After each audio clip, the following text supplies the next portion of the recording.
SAP 코리아에서 디지털 플랫폼 본부를 맡고 있는 조용환입니다. 네, 이번 세션에서는 앞에 이제 세션, KT 이제 본부장님 세션이어서 이런 코로나로 인해서 사실 지금 상당히 예측하기 힘든 그런 디지털 이코노미 환경에서 기업이 이제 지속 성장하기 위해서 지금 현재 비즈니스를 어떻게 최적화시키고 또 이제 미래 디지털 서비스를 찾고 비즈니스 모델을 더 확장시키고 혁신해 갈 수 있는 그런 방법에 대해서 좀 말씀을 드리려고 합니다. 그리고 같이 세션을 들으면서 좀 같이 고민을 해보는 그런 시간을 가져보셨으면 좋을 것 같습니다. 먼저 사실 뭐 기술의 변화라든지 혁신은 끝없이 이루어져 왔었고요. 그리고 그런 주기가 점점 빨라지고 있죠. 그리고 기술의 성숙도도 점점 높아지고 있고. 근데 그런 기술의 혁신이 보통 제품이나 서비스의 혁신으로 이어지게 됩니다. 그리고 그 제품이나 서비스의 혁신이 또다시 산업의 생태계에 큰 변화를 이루면서 한 번 한 번에 이제 산업혁명이 거쳐왔다고 보시면 될 것 같고요. 그래서 지금 최근에 이제 이런 산업의 변화를 살펴보기 전에 과거에 1900년으로 한번 돌아가 보려고 그럽니다. 거의 한 100년 전점인 것 같고요. 1900년에 살았던 사람들이 상상했던 미래의 모습 어땠을까요? 그러니까 1900년이라고 하면 사실 1차 산업혁명 18세기 말에 전기기관이 만들어지고 동력이 공급되면서 이제 1차 산업혁명이 시작이 됐잖아요. 그러면서 이제 1900년은 2차 산업혁명으로 넘어가는 그런 시점으로 보시면 될 것 같아요. 그래서 전기가 이런 생산 활동에 활용되는 것뿐만 아니고 일반 우리 생활에서도 사용되기 시작하는, 가정에서 사용되기 시작하는 그런 시점이 1900년이다라고 보시면 될 것 같아요. 그래서 정말 저 당시에 가장 중요한 코어 테크놀로지는 당연히 전기가 되겠죠. 그 전기를 통해서 과거에 할 수 없었던 엄청난 활동들이 이제 가능해지기 시작하는 그런 시대라고 보시면 될 것 같습니다. 당시에 이제 지금 이 엽서는 워싱턴 포스트에 이제 그 기사로 포스팅됐던 내용이고요. 보시면 그 1900년에 상업예술가들, 지금으로 치면 산업 디자인 쪽 전공하시는 분들이죠. 프랑스 상업예술가들이 100년 뒤의 모습을 상상하면서 그렸던 그림입니다. 그래서 한 2000년 정도 되면 그때는 힘들게 빗자루를 쓸고 걸레로 바닥을 닦고 이러지 않더라도 뭔가 내가 버튼을 조작을 하면 나를 대신해서 청소해주는 저런 이상하게 생긴 기계가 나올 거다라고 상상을 했던 거죠.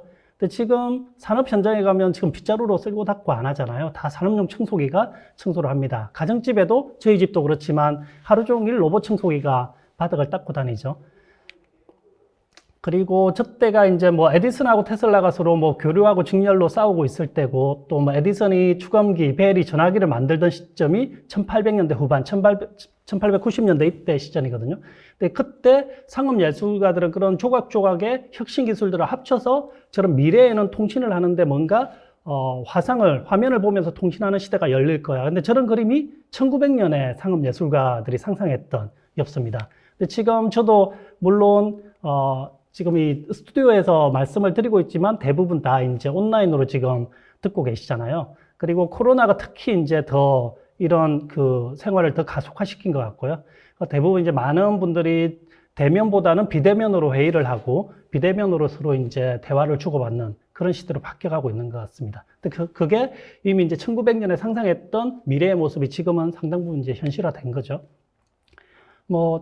당시에 이제 1900년이라고 하면 뒤에 이제 근사한 오케스트라, 그러니까 관현악단이 있어야 되고 지휘자가 지휘를 하면 악사들이 연주를 하는 그런 공연이 일반적이었잖아요. 근데 당시에는 악사를 구하기가 상당히 힘들었죠. 그래서 그런 문제점들을 해결하기 위해서 미래에는 뭔가 지휘자가 버튼을 조작하면 뒤에 악기가 자동으로 연주되는 그런 시대가 오지 않을까 상상을 하고, 물론 지금도 클래식 연주는 있지만 저런 식으로 EDM 같은 경우에는 실제로 DJ가 EDM 기계 하나로 수천 명하고 같이 이제 콘서트를 하는 그런 시대가 됐죠. 통신도 똑같습니다. 당시에 전기기관차가 대세였고, 교통수단도. 근데 미래에는 바퀴도 없고 뭔가 연료를 떼지 않더라도 혼자서 굴러가는 저런 이상하게 생긴 저런 이동수단이 나오지 않을까라고 상상을 했던 거고요. 지금 자기부상열차가 상당히 일반화되어 있죠. 특히 공항이나 이런 이동이 많은 그런 지역에는 대부분 이제 자기부상열차로 이동을 하고 있고, 특히 속도도 지금 KTX나 SRT 수준의 그런 속도를 내는 그런 교통수단으로 활용이 되고 있죠. 근데 제가 몇 가지 대표적인 엽서들만 좀 보여드린 거고요. 저런 수많은 엽서들, 땅에서, 하늘에서, 바닷속에서 그런 1900년에 상상했던 그림들이 사실 지금은 대부분 다 현실화되어 있습니다. 근데 인류가 건세 인류로 치더라도 거의 뭐 수십만 년의 인류의 역사를 가지고 있잖아요. 근데 인류가 문명의 발달을 보면 정말 더디게 발전을 합니다. 불을 찾아내고 도구를 사용하고 뭔가 언어, 그다음 문자를 찾아내고 이러면서 정말 더디게 발전하는데 저 중간에 파란 지점이 보이잖아요. 저 지점에 되게 특이한 변곡점이 보이시잖아요. 엄청난 발전을 하게 됩니다. 저게 바로 조금 전에 말씀드렸던 전기라는 새로운 동력을 확보하면서 인간의 생산활동에 엄청난 캐퍼시티를 발휘를 하게 됩니다. 과거에는 인간의 육체적인 노동이나 소나 말과 같은 동물의 노동력으로 생산활동을 했었잖아요. 근데 전기라는 엄청난 파워를 확보를 하게 되죠. 그러면서 공장에서 사람이 돌릴 수 없었던 엄청난 기계들이 돌아가기 시작하고, 그리고 생산할 수 없었던 엄청난 퀄리티의 엄청난 양의 물건들이 생산되기 시작합니다. 그러면서 인간의 이런 문명의 발전이 급격히 성장을 하게 되죠. 그러면서 이제 인구도 동시에 이제 잉여 자산이 많아지면서 인구도 똑같이 이제 증가를 하게 되고요. 그래서 저 시점이 이제 인류 문명의 특이점이라고 얘기를 하게 됩니다. 그래서 저때부터 매년 성장률이 엄청난 GDP 포함해서 성장률이 엄청난 그 사회 문명의 성장을 이루게 되죠. 그렇게 해서 사실 지금까지 3차 산업혁명까지 쭉 이어져 왔다고 보시면 될 것 같고요. 근데 제가 1900년, 18세기 후반부터 1900년까지의 핵심 기술은 전기라고 말씀드렸잖아요. 근데 지금 현재 핵심 기술은 뭘까요? 아마 대부분 다 알고 계실 거고, 오늘 저희 썸밋의 주제기도 하죠. 그러니까 AI 머신러닝이 당연히 지금도 그렇지만 앞으로, 지금은 100년 뒤에 사실 모습은 상상할 수도 없겠죠. 근데 뭐 100년 뒤에는 우주선을 타고 실제로 우주여행을 하는 시대가 되지 않을까 싶긴 합니다. 근데 10년 뒤에도 사실 상상하기가 힘든 정도로 빠르게 바뀌어가고 있습니다. 그래서 지금 핵심 기술은 당연히 AI 머신러닝이고, 물론 이제 그 아래쪽에 빅데이터의 기반이 있어야 되겠지만요.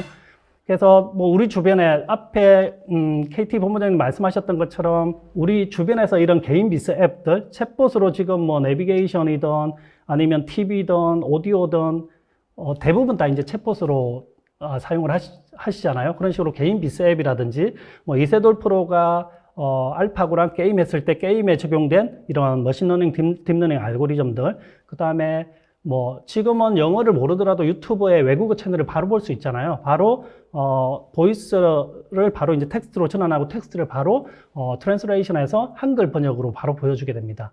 그리고 뭐 테슬라의 자율주행이나 뭐 방식은 다르지만 구글 웨이모, 이런 자율주행도 엄청나게 성장을 했죠. 그 건강 기술은 다 이제 AI 머신러닝 기술들이죠.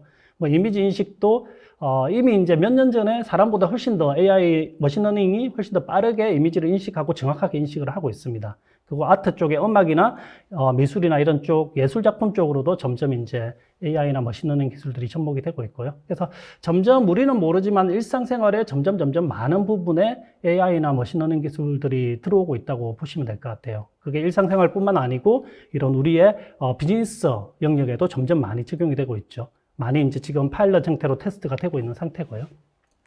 그래서 앞에 말씀드렸던 그 1900년에서 2000년으로 넘어오는 그 시점에 사실 엄청난 인류의 문명의 혁신이 있었잖아요. 그때는 육체적인 노동을 전기가 대신해주면서 엄청난 캐퍼시티를 발휘할 수가 있었던 거고요. 그리고 지금은 어떻게 보면 이제 2차 특이점 영역이라고 보시면 될 것 같아요. 그러니까 육체적인 노동이 아닌 정신적인 노동을 이제 AI하고 머신러닝이 대신해주면서 인간의 이런 정신적인 생산 활동을 훨씬 더 몇 배로 키울 수가 있겠죠. 그러면서 미래의 새로운 비즈니스 모델들이 만들어지고 있다라고 보시면 될 것 같습니다. 그래서 사실 이런 뭔가 AI, 머신러닝, 빅데이터, 디지털 기술들로 무장한 회사들이 지금 거의 세계 경제를 다 주름을 잡고 있잖아요. 그래서 그런 회사들이 나오면 모든 산업에서 긴장을 합니다. 그리고 그걸 디지털 허리케인이라고 표현을 하게 되고요.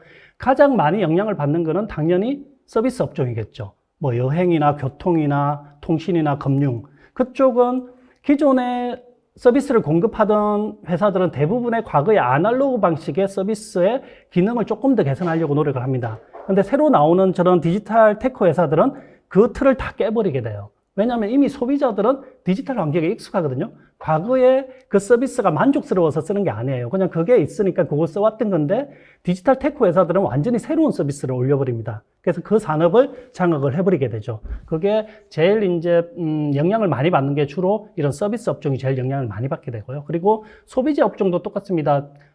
애플이 스마트폰을 만약에 플립폰에 좀 더 이쁜 스마트폰을 만들었다? 그러면 과연 애플이 노키아나 모토로라를 누를 수 있을까요? 못 누릅니다. 애플은 완전히 새로운 스마트폰을 만들면서 통신 시장을 장악을 한 거거든요. 근데 똑같이 이런 소비재 상품 쪽도 비슷한 현상들이 발생을 한다고 보시면 될 것 같아요.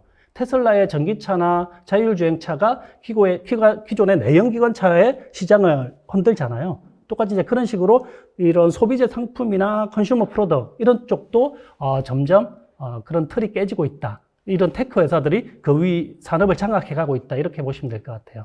그나마 이제 이런 B2B, 전통적인 B2B 제조, 뭐 케미칼이나 오일앤가스 이런 쪽 산업들은 상대적으로 영향을 덜 받습니다. 왜냐하면 직접적인 소비재가 아니기 때문에 이 시장의 영향이 좀 덜하겠죠. 근데 다만 시간적인 여유가 있을 뿐이지 모든 산업이 똑같이 이런 디지털 허리케인의 영향을 받고 있다라고 보시면 될 것 같아요. 그래서 전통적인 기업들은 사실은 모든 산업에서 다 있죠. 뭐 짧게는 수십 년, 많게는 100년 이상 그 산업을 이끌어왔고, 근데 이런 회사들이 성장했던 방식은 전통적으로 인프라에 대한 투자입니다. 인프라를 투자하고 그 시장에 경제 규모를 만들고 그 시장을 장악하는 그런 모델이죠. 그 지금도 계속 인프라 투자를 통해서 규모의 경제를 만들어가는 그런 모델로 성장을 해왔던 회사들입니다. 근데 재밌는 게 저 위쪽에 있는 저 회사들은 저쪽 산업의 인프라를 안 가지고 있는 회사들이에요. 대부분은. 인프라도 없고 저 산업에 오랜 역사를 가지고 있지 않습니다. 근데 재밌는 게 지금은 저 위에 있는 회사들이 고작 20년, 30년 된 회사들이 저 아래쪽에 있는 엄청난 회사들을 다 누르고 그 산업의 위에 올라서는 거죠. 그게 이제 산업 생태계가 파괴되는 모델인 거고요. 그래서 지금 4차 산업혁명이라고까지 부르는 이유가 이제 그런 데 있다고 보시면 될 것 같아요. 근데 뭐 테슬라, 뭐 아마존, 우버나 리프트가 기존의 택시 서비스 산업 위에 올라서고 에어비앤비가 숙소가 없는데 힐튼 메리엇보다 훨씬 더 높은 기업 가치를 받고 블록버스터는 망했지만 넷플릭스가 이런 스트리밍 엔터테인먼트 시장을 장악하고 있고 심지어 이제 전통적인 방송보다 유튜버 채널을 더 많이 찾고 이게 똑같은 패턴들이 모든 산업에서 발생을 하고 있다고 보시면 될 것 같아요. 그리고 저런 회사들의 공통점은 이 아래쪽에 전통적인 산업에 대한 인프라에 대한 노하우나 투자는 없습니다. 근데 저 회사들은 엄청난 디지털 테크놀로지를 가지고 있는 회사들이죠. 그걸 가지고 아까 말씀드렸던 각 산업별로 그 지금 디지털 MZ 세대나 디지털 세대의 사람들이 필요로 하는 과거의 전통적인 기업들이 공급하지 못했던 그 서비스를 찾아서 시장을 하나하나 만들어가고 거기서 기존의 시장을 이쪽 시장으로 소비자들을 옮겨버리는 거죠. 그래서 새로운 시장 하나를 만들어서 거기서 아래쪽에 있는 그 전통적인 기업들은 위쪽 회사들의 일종의 인프라 프로바이더 역할을 하게 됩니다. 완전히 이게 생태계가 바뀌어가는 거죠. 그런 식으로 바뀌어가고 있고 저 위쪽 회사들의 공통점은 대부분 회사들이 다 빅데이터의 AI 머신러닝 기반의 서비스를 공급하면서 소비자들한테 최적화된 더군다나 이제 개인화된 그런 서비스를 공급을 하면서 시장을 장악을 해가고 있다라고 보시면 될 것 같아요. 근데 저런 회사들이 급격히 성장하는 배경에는 당연히 저 기술에 대한 성장이 같이 뒷받침이 되는 거거든요. 과거에는 이런 AI나 머신러닝을 적용하고 싶어도 거기에 적합한, 물론 이제 뭐 AI 머신러닝이 1950년대부터 시작된 뭐 기술이긴 하지만 그 알고리즘 자체의 깊이가 점점 깊어지고 있죠. 지금은 뭐 딥러닝, 뉴럴 네트워크까지 발전을 하고 있는 거고. 그리고 또 하나는 저 알고리즘을 돌리기 위해서는 아래쪽에 엄청나게 많은 데이터가 필요하죠. 학습을 해야 되고 테스트를 해야 되고 이 모델에 대한 평가를 하려면 엄청난 데이터가 필요합니다. 근데 그걸 위해서는 과거에는 그 데이터를 관리하고 저장하고 처리할 수 있는 그런 빅데이터 기술이 없었어요. 데이터 자체도 없었고. 근데 지금은 이 알고리즘 플러스 그 알고리즘을 돌릴 수 있는 빅데이터의 플랫폼의 기반 기술들이 갖춰졌죠. 그 다음 또 하나가 저 엄청난 데이터의 저 복잡한 알고리즘을 돌리기 위해서 필요한 이런 컴퓨팅 파워도 이제 엄청나게 좋아졌고 비용도 과거보다 훨씬 더 싸졌죠. 그래서 저 세 가지가 사실은 지금 아까 위에 있던 그 테크 회사들의 성장의 파운데이션이 되고 있다라고 보시면 될 것 같아요. 더군다나 이런 머신러닝에 필요한 이 세 가지 요소가 내부의 인프라에서 저 환경을 다 구성하려면 시간이나 비용이나 인력이 엄청나게 많이 필요합니다. 근데 지금은 저런 환경들이 대부분 클라우드 환경에서 제공이 되고 있죠. 그래서 원하는 만약에 ML 모델이 있고 아니면 우리 쪽에 서비스나 비즈니스 모델이 있으면 그걸 클라우드 환경에서 되게 빠르게 어댑션을 할 수가 있습니다. 그것도 이런 머신러닝이나 AI를 가속화시키는 중요한 또 동인이 된다고 보시면 될 것 같아요. 지금은 이제 이런 뭔가 AI나 머신러닝 쪽이 오른쪽 위쪽으로 갈수록 그런 쪽으로 발전하는 거고요. 왼쪽 아래쪽에 저 주황색 그래프는 전통적인 분석 방법입니다. 기존에 있던 트랜잭셔널한 이런 업무 데이터를 가지고 원하는 형태의 정형화된 분석, 해가는 일종의 올랩 방식의 분석을 해가는 거죠. 근데 저기서 지금은 점점 오른쪽으로 갈수록 데이터 볼륨은 점점 많아지고 데이터의 유형도 점점 다양해집니다. 정형 데이터만 있는 게 아니고 비정형 데이터까지 포함이 되게 되고 플러스로 알고리즘 자체가 이런 기술 분석이나 아니면 진단 분석을 넘어서 예측이나 처방 분석까지 할 수 있는 그런 ML이나 딥러닝 알고리즘까지 이제 적용할 수 있는 환경으로 발전하는 거죠. 근데 이게 뭐 아래쪽에 주황색에 있는 분석은 나쁜 거고 위쪽에 파란색에 있는 분석은 좋은 거다. 이건 아닙니다. 둘 다 필요한 거고요. 다만 아래쪽은 우리가 지금까지 잘 해왔고 그걸 좀 더 최적화시키는 고도화시키는 작업이 필요한 거고 여전히 비즈니스에서는 저 아래쪽 이런 전형적인 기술 분석, 진단 분석이 훨씬 더 중요합니다. 더 많이 사용이 되고. 근데 미래의 디지털 서비스를 찾아내고 미래의 디지털 서비스를 딜리버리 하기 위해서는 저 파란색 부분에 좀 더 많은 투자하고 좀 더 그쪽에 기술을 내재화하는 노력이 필요하겠죠. 그래서 저 두 가지가 동시에 필요하고 이제 점점 미래로 갈수록 저 파란색 부분에 대한 중요도는 점점 커질다라고 보시면 될 것 같아요. 그래서 보통 이제 과거 아까 그 왼쪽 편에 있던 그 분석계 모델을 보면 전형적으로 각각 그 LOB 시스템들, 사업부별 시스템이 있겠죠. 영업이 있고, 재무가 있고, 마케팅이 있고, 생산이 있고, 공급망 쪽에 뭐 구매가 있고 쭉 있을 겁니다. 근데 각각의 시스템들은 고유의 어플리케이션에 각각의 데이터를 관리할 수 있는 데이터베이스가 있습니다. 근데, 개별 시스템 내에서는 분석이 가능하겠죠. 근데 전사 관점에서 그걸 분석을 하려면 각각 시스템에 있는 데이터를 한 곳으로 모으는 작업들을 해야 됩니다. 그래서 그게 과거에 엔터프라이즈 데이터 웨어하우스 형태로 수집을 했었죠.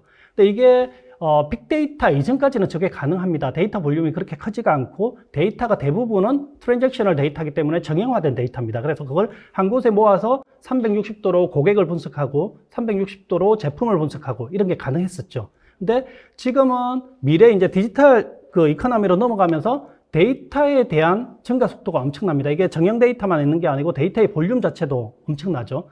그 다음에 엄청난 속도로 증가를 합니다. 그리고 데이터 소스가 이런 어플리케이션에서 처리되는 트랜잭셔널 데이터만 있는 게 아니고 생산 설비에서 올라오는 센스 데이터, 아니면 교통 데이터, 아니면 뭐 소비자 고객들이 우리 커머스에서 클릭하고 있는 로그 데이터, 이런 웹로그 데이터, 아니면 소셜 데이터, 트위터 같은 소셜 데이터, 이런 것들이 다 이제 미래 디지털 서비스를 찾아내고 서비스를 공급하는데 다 필요한 데이터입니다. 그래서 이런 데이터의 소스 자체가 엄청나게 다양해지고 정형 데이터만 있는 게 아니고 반정형이나 비정형 데이터까지 포함이 되게 되죠. 그리고 또 하나는 이런 미래의 디지털 서비스를 찾기 위해서는 과거의 이런 올랩 기반의 전형적인 분석 기법을 뛰어넘는 그런 새로운 데이터에 대한 요구를 하게 됩니다. 그게 이제 전형적으로 머신러닝, 딥러닝 쪽에 알고리즘이 적용될 수밖에 없는 그런 형태의 데이터에 대한 어떤 사용 패턴 요구를 점점 많이 하시게 되죠. 현업부서에서.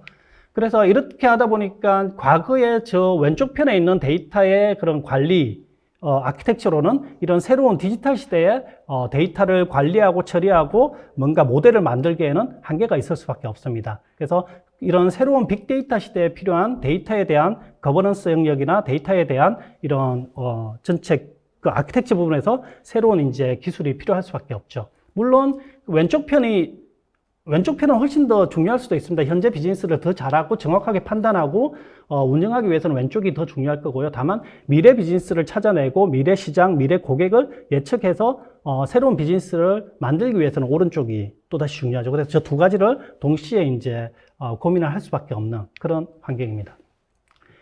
그래서 보통 이제 이런 그 데이터 드리븐 기업으로 발전하기 위해서는 첫 번째 기업 내부의 데이터에 대한 표준화를 시키고 데이터에 대한 품질을 높이는 작업들이 제일 먼저 선행이 돼야 됩니다. 현재 비즈니스를 더 잘하고 더 정확하게 예측하고 더 정확하게 수행하기 위해서는요. 그래서 일단은 전체 데이터에 대한 표준화 작업, 특히 이제 마스터 데이터 기준 정보에 대한 표준화 작업, 그다음에 이제 그 기반에서 정확한 비즈니스에 대한 의사결정을 할 수 있는 그런 분석 시스템이 필요하겠죠. 이건 지금까지 잘 해왔던 영역이고 이쪽에 대한 고도화는 계속 필요한 영역이긴 합니다. 그 두 번째는 현재 우리 회사의 업무 시스템이 있을 거고요. 그 다음에 아까 말씀드렸던 데이터 웨어하우스가 있을 거고 또 하나는 과거에는 우리가 소홀히 했던 그 빅데이터에 대한 수집 영역이 있겠죠. 그렇게 해서 센스 데이터를 수집을 하고 소셜 데이터를 수집을 하고 웹 데이터를 수집하고 로그 데이터를 수집해서 그 데이터하고 현재 우리 업무 데이터하고 두 가지를 결합해서 뭔가 의미 있는 인사이트를 추출하는 그 과정이 두 번째 과정. 근데 대부분 이 두 번째까지도 많이 진행이 됐다고 보시면 될 것 같아요. 두 번째, 저 아래쪽은 주로 이제 데이터 레이크를 구성하고 일부, 비즈니스, 사업부에 대해서 뭔가 ML을 돌려보는 그 정도 수준이 이제 두 번째. 다만 조금 아쉬운 건 이런 데이터 레이크의 ML에 대한 파일럿 프로젝트는 계속 하지만 그게 실제로 비즈니스 데이터하고 연결이 덜 되는 부분이 좀 아쉬운 부분이긴 합니다. 근데 그게 연결이 돼야지 그 아웃풋이 비즈니스 밸류로 이어질 수가 있거든요. 그냥 우리가 빅데이터 분석해서 나름의 연습은 할 수 있지만 그게 비즈니스 밸류로 이어지려면 결국 이 비즈니스 데이터하고 빅데이터가 두 개 결합됐을 때 의미 있는 비즈니스 아웃풋을 만들어낼 수가 있습니다.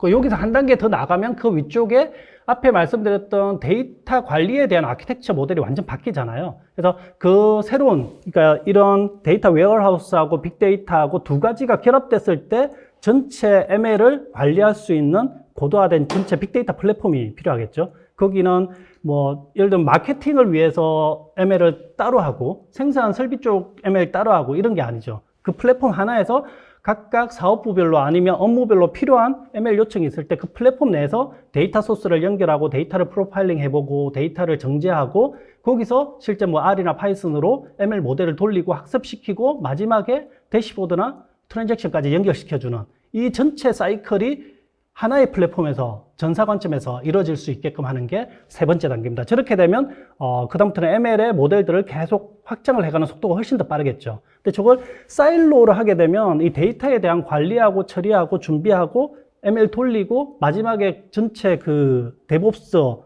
만들었던 모델을 관리하고 이게 상당히 힘듭니다. 근데 그걸 각각 그 사일로로 존재를 하는 게 아니고 전사 관점에서 전체 ML 플랫폼을 관리할 수 있는, 그러니까 데이터의 소스 연결부터 데이터에 대한 처리, 그다음에 ML, 마지막에 이제 분석까지를 이어줄 수 있는 그런 통합 플랫폼이 있으면 훨씬 더 이제 확산시키기가 편하고 용이하다고 보시면 될 것 같아요. 그래서 뭐 저게 꼭 순서가 있는 건 아니지만 일반적으로 이제 접근할 수 있는 방법이 1번, 2번, 3번으로 접근을 하면 좀 더 쉽게 우리 회사를 이런 데이터 기반의 지능형 기업으로 발전시킬 수 있다라고 보시면 될 것 같습니다. 그리고 기업이 이제 이런 디지털 기업, 이런 데이터 기반의 지능형 기업으로 바뀌기 위해서는 크게 보면 이 세 단계 정도로 나눠볼 수가 있을 것 같아요. 그래서 첫 번째 단계는 우리 회사의 현재 서비스, 현재 제품에 뭔가 디지털 기술, ML이든 AI든 이런 디지털 기술을 접목해서 제품의 혁신, 프로세스의 혁신을 만드는 게 첫 번째 과정일 거고요.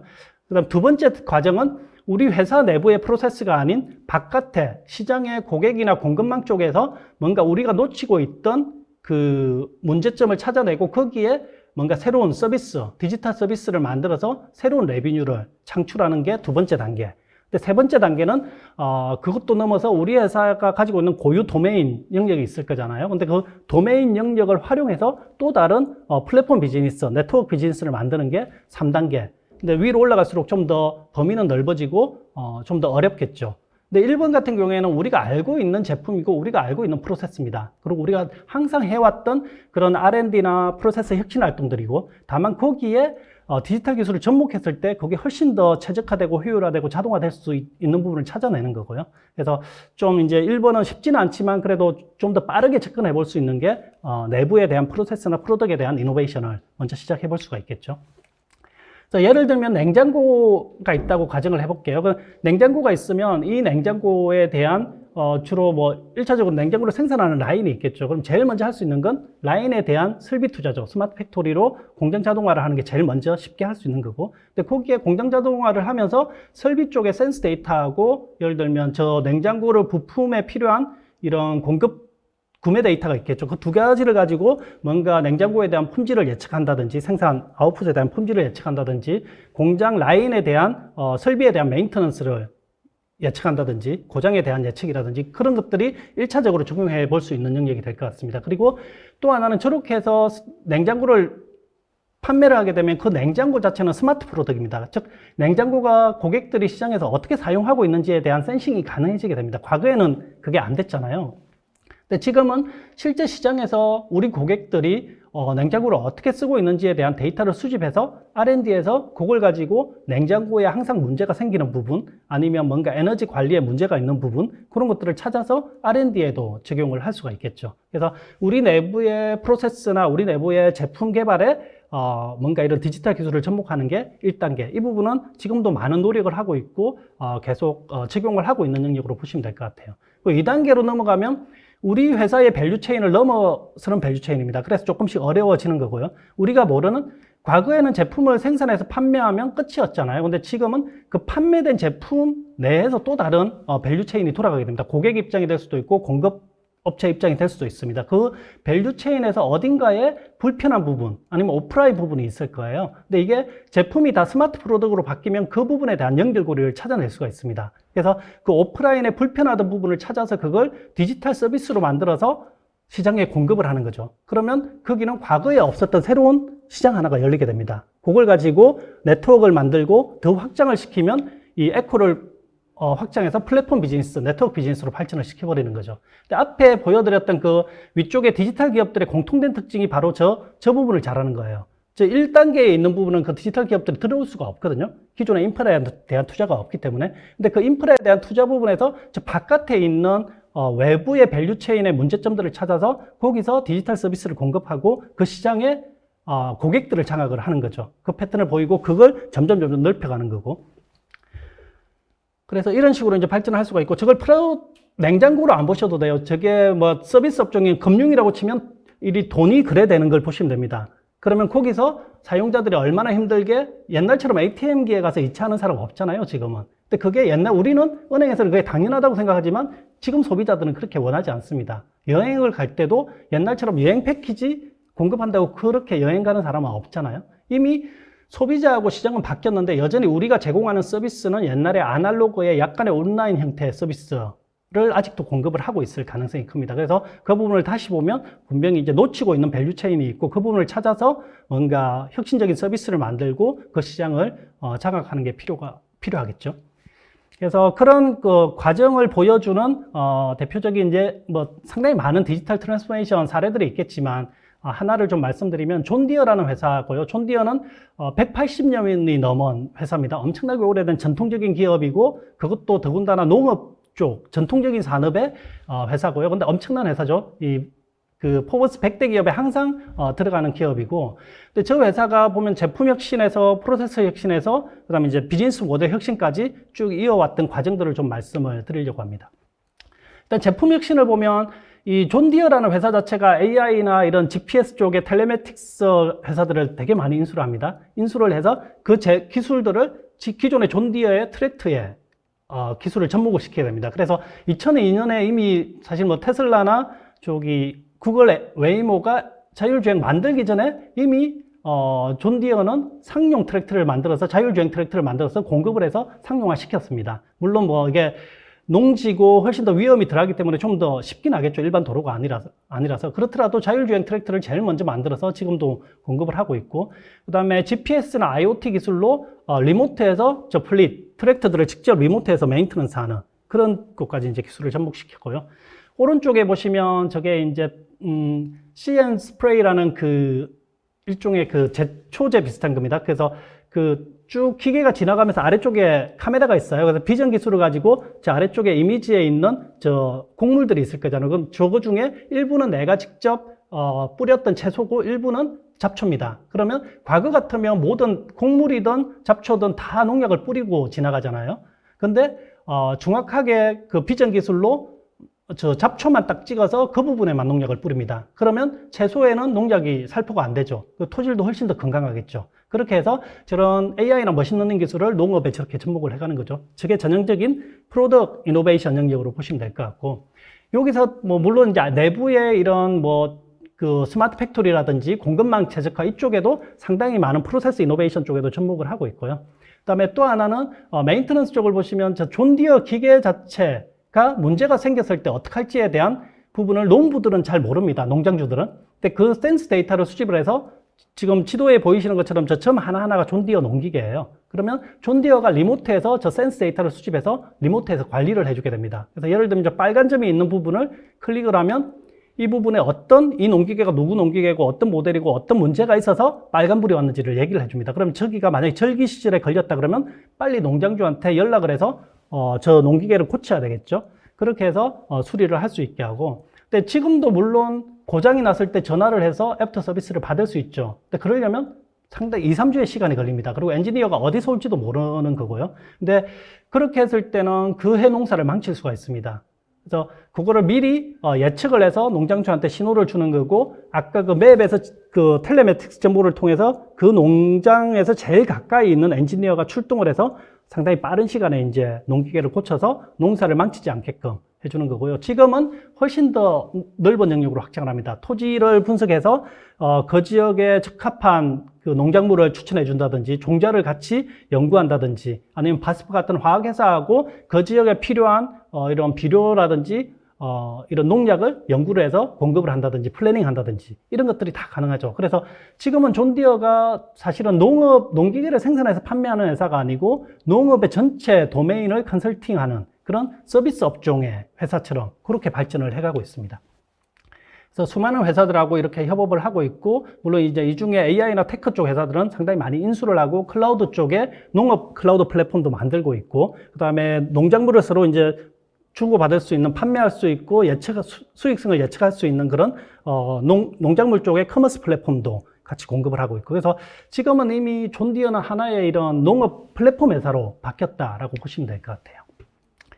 그래서 이런 뭔가 사실 쉬운 일은 아니죠. 상당히 오랫동안 이런 연습을 해왔고, 그걸 통해서 점점 다른 회사들보다 더 빠르게 이제 성장을 하고 디지털 기업으로 발전을 하는 거죠. 근데 이걸 하려면 크게 보면 이제 세 가지 정도 부분을 보시면 될 것 같아요. 첫 번째가 아까 제가 3단계 말씀을 드렸잖아요. 첫 번째는 기존의 우리 회사 아니면 우리 산업에 존재하는 문제에 뭔가 디지털 기술을 접목해서 훨씬 더 효율화시키고 자동화시키고 비용을 절감할 수 있는 부분에 접목을 하는 거죠. 근데 이건 우리 회사 말고 모든 회사가 다 똑같이 합니다. 근데 그 부분이 1차적으로 사실 접근하기는 제일 쉬운 영역이긴 합니다. 쉽지는 않지만, 두 번째는 우리가 과거에 공급하던 제품이나 서비스가 과연 지금 디지털 시대에 적합한 디지털 소비자들이 원하는 제품이고 서비스인지를 한 번 더 고민을 해볼 필요가 있습니다. 그렇게 해서 지금 현재 우리가 공급하는 이 제품을 필요로 하는 사람들이 정말 원하는 문제가 뭔지, 문제를 재정의해서 지금 서비스를 디지털 서비스로 만들어서 공급하는 부분이 두 번째고요. 세 번째는 아까 우리 회사 밸류체인 말고 바깥에 있는 밸류체인에서 뭔가 비효율적이고 불편한 부분을 찾아서 거기서 완전히 새로운 문제를 해결할 수 있는 디지털 서비스를 만들어서 공급하는 게 세 번째 단계. 사실 세 번째 단계가 블루오션에 훨씬 더 가깝죠. 근데 처음부터 바로 이제 저렇게 갈 수는 없고, 스타트업 같은 경우는 처음부터 바로 블루오션 쪽을 공략을 하겠죠. 근데 우리는 첫 번째하고 세 번째를 두 가지를 다 달성을 해야 되는 거죠. 기업의 기존의 비즈니스를 가지고 있는 회사들은. 그래서 조금 더 어려울 수밖에 없는 숙제를 가지고 있습니다. 예, 여기까지 좀 짧은 시간이지만 제가 기업의 이런 산업의 트렌드하고 기업이 어떻게 이런 빅데이터 기반에서 지능형 기업으로 발전할 수 있는지에 대해서 간략히 설명을 드렸습니다. 그러면 이상 세션 이것으로 마치겠습니다. 고맙습니다.